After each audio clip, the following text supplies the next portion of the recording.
Hey there, dear loving souls, welcome back to this channel and to this office where we talk about universal laws as well as practicing love. Today's video series will be all about communication from the universe, and as always, grab a glass of water, a cup of tea, a cup of coffee, and let's just jump straight into part one, which is all about the facts and the universal laws about the topic.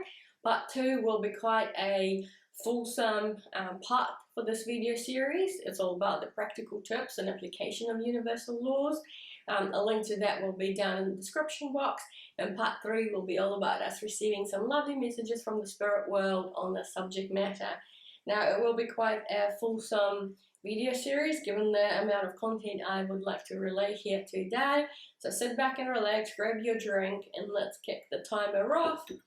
And part one is all about the facts and the universal laws. Now, the inspiration behind this topic about communication from the universe has come to me because I genuinely think that we are getting a little bit more attuned, each individual, in terms of their spirituality, and figuring out that step by step that each one of us has a soul, an inner voice, or they have angels and archangels and spirits and guides, or whatever your belief system might be.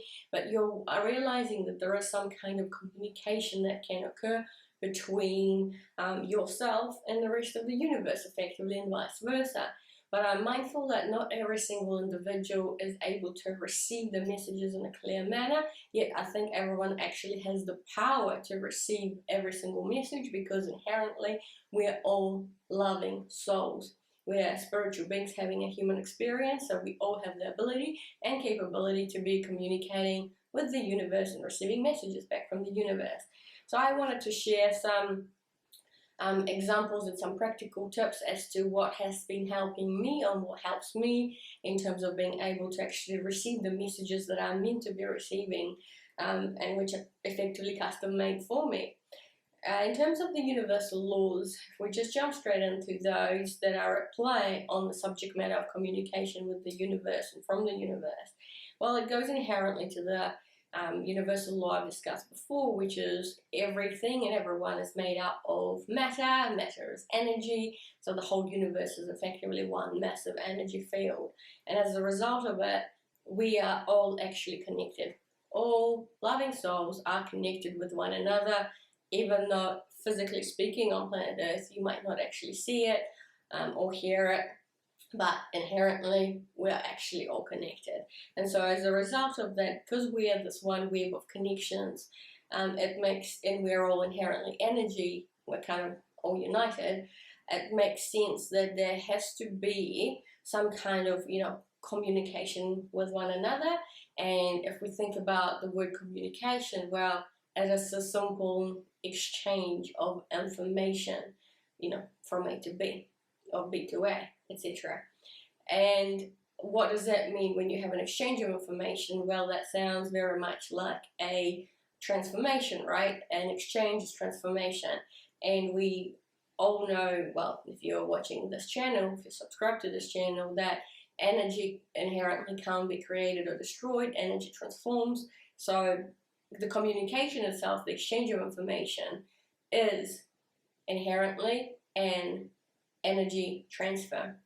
And well, what happens if we're all this energy field, and that's all we are, so whenever we're communicating, all we're doing is transferring energy from one state to another, from A to B, B to C, C to D, etc., and vice versa. So it makes sense that when we're talking about communication from the universe, it is all just about a process of energy transformation. And the last universal law, or a couple of laws I wanted to discuss, is all about the freedom of choice and the give and receive. So it is, I guess, a very important rule or lesson, or like by design, it is the truth that we all as spirits have freedom of choice, and as a result here, when we are on planet Earth, we actually get the freedom of choice. You get to decide what you want to do, which path you want to follow, say yes or no, or not say anything at all, a variety of options, right? And you get to make those choices. And when it comes to communication, it is your choice to communicate or not to communicate, and what the contents of that communication might be, right? Now, the reason I wanted to talk about freedom of choice and give and receive together is because it's important to realize that if you decide to communicate, that's sort of you giving something, right? You're taking the action, you're taking the initiative to try and be the sender of information. You are initiating an exchange, right? You're initiating that exchange of information if you're communicating something. Likewise, you need to be, if you want to hear something back, it's all about receiving the messages, receiving the information from the universe. And there's this beautiful energy flow that happens, so the energy transfer between giving and receiving, giving and receiving. And it's actually a balance, a harmonious relationship, quite frankly, when you've got the giving and receiving aspect going. Now, when it comes to communication from the universe, it is, I think, important to understand that part of that to work, or for the communication to be effective, is for the give and receive to be in harmony, which means that we as individuals, we as spirits, need to be giving, we need to be sending out information, we need to be asking for help, or we need to be making a request, i.e. giving something, in order to be able to receive the information back. And part of the receiving end is actually being aware and sending out your intention to become aware, and like obviously it's a bit of an internal process of recognizing messages, recognizing symbols, and other aspects that I'll talk about in part 2.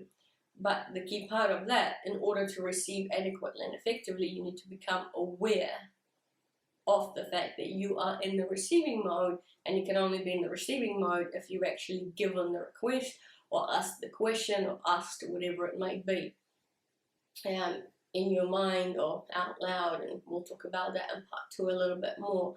But hopefully that's quite clear. What I mean is that it's, in order for the receiving part to work, or to receive messages from the universe, you actually have to give something, right? And that's a request, put out a question, put out a query, express your intention to want to understand something, and then, once you've put the query out there, you then become aware that you are now in the receiving mode, and that you are tuned in into the universe, whatever the universe has to provide, in order to actually receive the answer that you are meant to receive, in whichever form the universe wishes to communicate with you best for your own personal understanding, that custom advice that you should be receiving.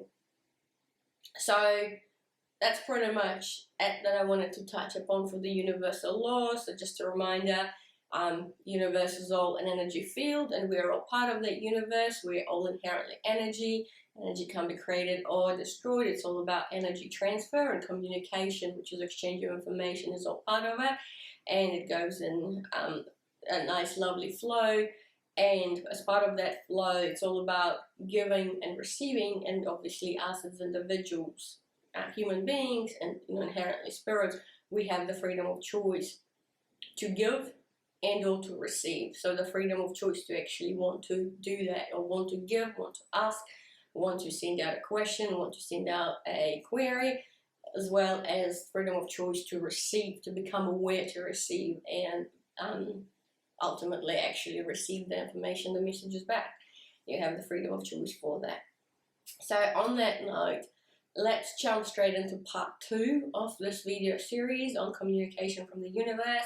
It's going to be full of practical tips, perhaps get you on a piece of paper or a notepad and a pen as well if you want to write those things down, and click on the link down below in the description box for part 2, and I will see you shortly in part 2 for that.